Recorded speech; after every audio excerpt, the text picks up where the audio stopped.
O Fábrica D tem uma super novidade para vocês. Aulas voltadas ao exame de qualificação da UERJ. Quer ver só? Tira dúvidas, correção de redação, a análise das obras que caem na prova e muito mais, galera. Tudo isso aliado a simulados e listas de exercícios que vão do básico ao avançado vão te fazer chegar à vitória. Então, não perde o seu tempo, né? Quem quer aprender, vem pro Fábrica D. Fala, pessoal. Mais uma vez aqui no Fábrica D, professor Dalton Cunha de História. A gente está aí há poucos dias, falta pouco para a prova da UERJ, prova específica da UERJ. Você que vai fazer história específica, já sei, a ansiedade está crescendo, fica aquele nervosismo. Calma. Calma que você está aqui com a gente no Fábrica D e estar aqui conosco é sinônimo de sucesso, você vai ser aprovado, tá? Para isso, para ter certeza mesmo de que isso vai acontecer, a gente tem aqui hoje um papo bem rapidinho sobre algumas coisas importantes para você saber da prova da UERJ específica, no caso de História. Eu vou dividir essa aulinha, não é uma aula, é um bate-papo que a gente vai ter aqui, basicamente em dois quadros, em dois momentos. Primeiro, alguns detalhes técnicos que você precisa saber da prova, precisa lembrar, precisa não esquecer da prova. E depois vamos falar dos assuntos que vêm sendo abordados mais aí nas últimas provas específicas da UERJ, beleza? Primeiro ponto, então. Pode parecer óbvio, pode parecer pleonástico aquele primeiro tópico aqui, olha, é uma prova discursiva. Porra, Dalton, eu sei, sabe? Então a sua resposta precisa ser discursiva. Não esquece disso, tá? Você seguramente já olhou as provas anteriores, você seguramente já viu, inclusive, e imprimiu para dar uma olhadinha, né? No chamado padrão de... o gabarito, o padrão de respostas da UERJ, não já? Pois é, aquilo que você não tem que fazer na prova. Porque aquele padrão de respostas da UERJ está em tópicos, está de forma expositiva. Esse quadro está arrumado, por exemplo, de forma expositiva, em tópicos. A sua prova, ela é discursiva, portanto, você tem que fazer um discurso, cara. Mas aí você vê aquela pergunta óbvia, né? Que já leva a gente para o segundo tópico, que são os comandos. Mas, por exemplo, e quando a questão me pedir cite dois fatores, aponte dois desdobramentos, eu vou ter que fazer... Como é que eu faço o discurso? Não é só para citar? É só para citar. Mas você pode transformar isso num discurso. Como? É muito simples. Faz o feijão com arroz. Faz o básico. Pega a pergunta, transforma a pergunta em resposta. Vou dar aqui um exemplo. Cite dois desdobramentos da Segunda Guerra Mundial. Dois desdobramentos da Segunda Guerra são dois pontos. Um, vírgula, o outro, ponto, acabou. Ô, Dalton, eu preciso fazer isso? Eu sugiro fortemente que você faça. Você precisa conquistar o cara que vai corrigir a tua prova também. Não é simplesmente jogar a resposta lá. Faz a prova direitinho. Você passou o ano inteiro estudando. Agora é hora de mostrar que você tem conhecimento e que você sabe se colocar numa prova que é discursiva. Beleza? Primeiro ponto. Segundo ponto, a gente já começou a falar que são os comandos das questões, né?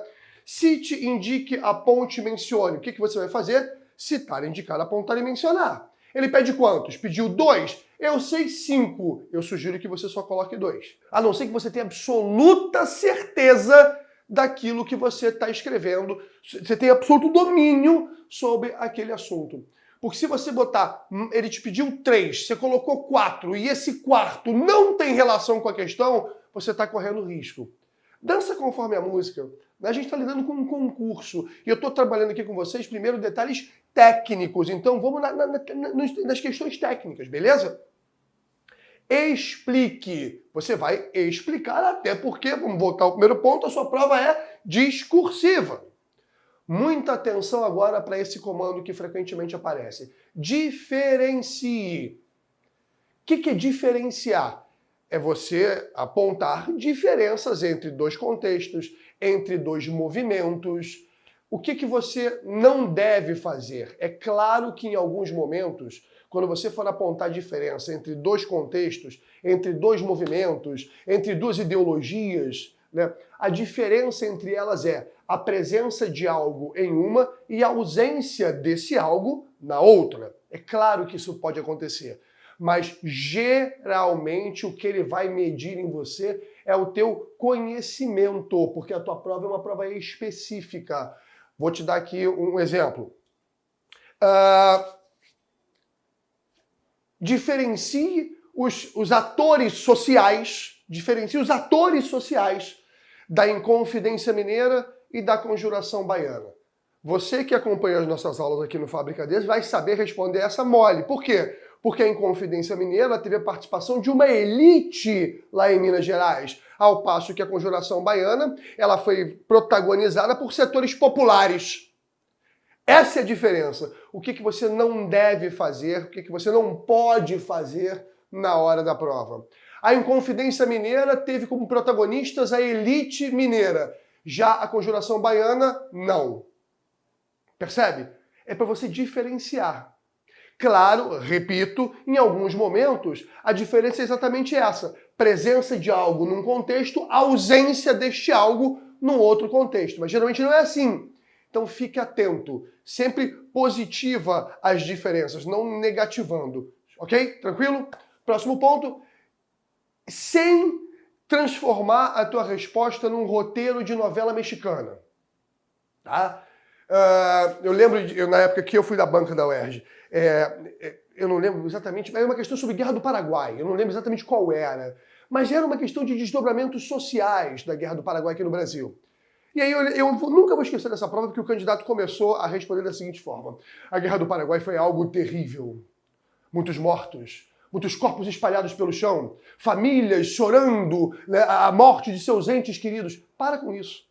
Tá todo mundo muito vacinado na banca para perceber onde você está enrolando, onde você está querendo preencher aqui, ó, o espaço que lhe é oferecido sem oferecer nada de conteúdo para o cara da banca. Então, não fica adjetivando as coisas, não fica adverbiando a sua resposta, tá? Seja o mais pragmático. Mostra conteúdo, mostra que você sabe articular, mostra que você sabe se expressar, sem esse tipo de expediente para ocupar espaço. Cuidado com isso, ok? Próximo ponto, não generaliza. A tua prova é específica, tá? Então, por exemplo, vamos lá. Explique, discorra sobre a condição da classe operária britânica do século XIX. Aí você vai responder, os operários ingleses do século XIX viviam sob péssimas condições de trabalho. O que é isso? A tua prova é específica, cara. O que são essas péssimas condições de trabalho? Longas jornadas, baixos salários, insalubridade, falta de regulamentação de trabalho feminino, de trabalho infantil, alto índice de óbito nas fábricas. Eu estou mostrando para o cara da banca que essa matéria eu domino. Então, cuidado com essas generalizações. E por fim, como a gente já havia sinalizado, atenção com o espaço oferecido. Eu não estou aqui dizendo para você que você é obrigado a preencher todas as linhas. Não, não é. Vai variar do tipo de letra, do tamanho de letra. Muito cuidado com a sua letra, tá? Tenta escrever em português, não num hieróglifo egípcio. Não se esqueça que o cara que está ali corrigindo a tua prova, ele está corrigindo 200 provas por dia.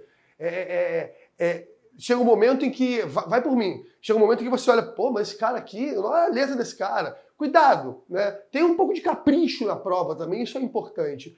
E voltando, né? Não estou dizendo para que você tem que usar todas as linhas, mas lembra que eu falei ainda há pouco que o cara que corrige a tua prova, ele não pode ser encarado por você como simplesmente um corretor da prova, ele tem que ser um leitor do teu texto. Isso é muito importante. Então, se eu vejo lá, eu vou corrigir a tua prova e está lá assim, explique, uma questão para você explicar alguma coisa. E eu já, sem ler, eu bato o olho e eu vejo que tem 2 linhas preenchidas, eu já vou começar a ler a sua resposta com um certo preconceito. Isso acontece, tá? Não esquece. Repito, não tem que ficar aqui, ó, enchendo linguiça, não tem que ficar enrolando. Você tem que demonstrar que aquela disciplina, nossa história, é a tua área específica. Beleza? E pra gente fechar, dá uma olhada aqui nos temas que eu selecionei de história do Brasil. Se eu te falei que geral está mais ou menos ali em torno de 50% da prova, Brasil orbita aí em torno de 35% da prova. E se você percebeu que de história geral a tendência é você pegar aí do século XVIII para frente, na história do Brasil, por incrível que pareça, o assunto que mais cai é esse aqui, ó, período colonial, que é um período muito extenso, é verdade, né? Vai de 1500 a 1822, então ali você tem um montão de assuntos que podem cair, inclusive dialogando com aquele período da Idade Média tardia, ocupação do território com expansão marítima, chegada dos portugueses, então os assuntos eles podem transitar aí. Dá uma olhada no que eu fiz aqui, eu tô com a minha colinha aqui de novo, olha só. Em 2010, caiu movimento bandeirante, bandeirantismo. 2011, economia açucareira. 2012, 2015 e 2017, ocupação do território. Né? Qual é o objetivo de ocupar o território? Quais foram as estratégias de ocupação territorial? Catequese, já caiu 2014 e 2018. Mineração, 2012. Inconfidência mineira, 2013 e 2015. Holandeses no Nordeste, 2016. Resistência indígena, muito importante, vem aparecendo, 2017. Memória negra, memória da cultura, memória da matriz africana, 2014. Então veja como esse assunto aparece. Esse aqui eu quase que tenho coragem de dizer para você que vai cair nessa prova que você vai fazer daqui a alguns dias. Beleza? Tranquilo? Segundo reinado é algo que cai bastante também. Tá? Aí, o jogo de poder entre liberais e conservadores, a retomada, né, do poder moderador, a retomada do centralismo político como viés de estabilidade, economia, café, escravidão, imigração. Fiz também aqui, ó, tô com a minha colinha, olha o que caiu. Em 2010 teve segundo reinado, em 2015 caiu a Guerra do Paraguai. Agora eu queria chamar sua atenção para um detalhe. Repara 2016, 2017, 2018, dentro de segundo reinado, olha o que caiu. 2016, abolição da escravidão, claro, né? 2017, Lei Eusébio de Queiroz, fim do tráfico internacional de escravos. 2018, identidades, etnicidade dos negros. Repara que quando a UERJ, nos últimos 3 anos, 2016, 17 e 18, a prova deste ano, quando ela vai cortar aqui o período do segundo reinado, ela tem trabalhado mais a questão do negro, da escravidão e do fim da escravidão, sobretudo, já que em 2016 falou de abolicionismo e 2017 fala do fim do tráfico atlântico, a Lei Eusébio de Queiroz, de 1850. Aqui também aparece muito imigração, aqui já apareceu muito romantismo, primeira fase, olha aí eu brincando com literatura, o indianismo, o indigenismo, a ideia de criar uma identidade nacional, valorizando a figura do índio, dizendo, olha, o brasileiro é índio porque índio não é português e também não é negro, né? O contraponto do romantismo com o modernismo de 1922, que inclui o negro no mosaico brasileiro, social brasileiro, na ideia da democracia racial. Então, fique atento a esse jogo, que ele acontece com frequência aqui em segundo reinado. Ana Vargas ela cai menos do que a gente imagina, tá? Dá uma olhadinha só, tem aqui a minha cola, 2012, 2013, 14, 16, de repente esse ano pode cair, tá? Então, nos últimos 8 anos, caiu metade, né? Porque caiu em 4 anos. A Ana Vargas, Estado Novo, costuma cair. O trabalhismo, né? As medidas que o Vargas adotou dentro da perspectiva de dar à classe trabalhadora os tais direitos trabalhistas, já caiu. Resistência paulista, Revolução Constitucionalista de 1932, a perspectiva de que o governo de Vargas ele não foi autoritário só no Estado Novo, ele tem toda uma pegada centralista e autoritária desde 1932, então são coisas que você deve atentar também, ok? Junto com a Ana Vargas aqui, ó, não está aqui mapeado, mas eu estou trazendo da minha cabeça, JK. JK é um troço que você também tem que dar uma atenção especial aí. Plano de metas, Dalton? Não só o plano de metas, tá? Perceber que Os desdobramentos do plano de metas estão muito relacionados ao aumento da disparidade socio-regional.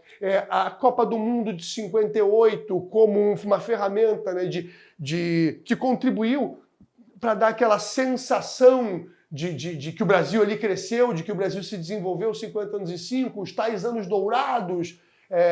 Isso é um outro ponto que, de repente, é importante você dar uma atenção especial. E, evidentemente, ditadura militar e todas as variáveis que podem aparecer dessa ditadura. Tá? O que vem acontecendo? Supressão de direitos civis, né? Maio de 68, ali, o ano de 68, a passeata dos 100 mil, o contraponto, né, da passeata dos 100 mil com a juventude de 68, falamos sobre isso bastante aqui em algumas das nossas aulas. Supressão não só dos direitos civis, mas dos direitos humanos, tortura. Tá? Algumas coisas falando ali de processo de redemocratização, pluripartidarismo, milagre econômico, a ideia de o Brasil cresceu, e a propaganda ufanista, né? Aquele papo todo que envolve uma maior concentração de renda, rico ficando mais rico, pobre ficando mais pobre ali no governo Médici, beleza? Então, esses assuntos são os que costumam aparecer. Eu, sem medo de ser feliz, destaco para vocês, por incrível que pareça, o período colonial como o ponto que mais traz assuntos para a prova específica da UERJ. Beleza, gente? No mais, faz a prova com calma, tá? Você pode, você vai passar. Você está com a gente aqui, está no Fábrica D, sinônimo de sucesso. Beleza? Um forte abraço e boa sorte. O Fábrica D tem uma super novidade para vocês. Aulas voltadas ao exame de qualificação da UERJ. Quer ver só? Tira dúvidas, correção de redação, análise das obras que caem na prova e muito, muito mais, galera. Tudo isso aliado a simulados e listas de exercícios que vão do básico ao avançado vão te fazer chegar à vitória. Então, não perde o seu tempo, né? Quem quer aprender, vem pro Fábrica D.